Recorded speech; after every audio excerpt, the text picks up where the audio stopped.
সারা জীবন তোর ঘরে বসে খাওয়াইতেছি, 10 বছর ধরে তোর পড়াশোনার পিছিয়ে টাকা খরচ করতেছি, তারপরে তোর লজ্জা শরম নাই? সারাদিন পড়াশোনা বাদ দিয়ে খালি বন্ধুদের সাথে আড্ডা দিয়ে বেড়াস।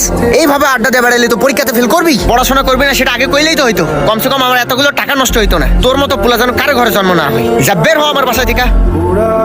আবার টাকাই রসুস কেন? বের হ। তোর মতো পোলা থাকার চাইতে না থাকাই ভালো।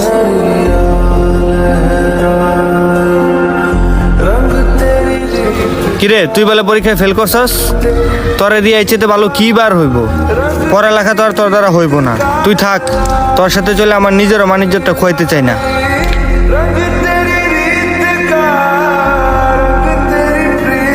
তোমার সাথে রিলেশন রাখা আমার দ্বারা আর পসিবল না। এই রেজাল্ট নিয়ে তুমি ফিউচারে কি করবা? যার ফিউচার ভালো না তার সাথে আমি রিলেশন রাখতে পারবো না।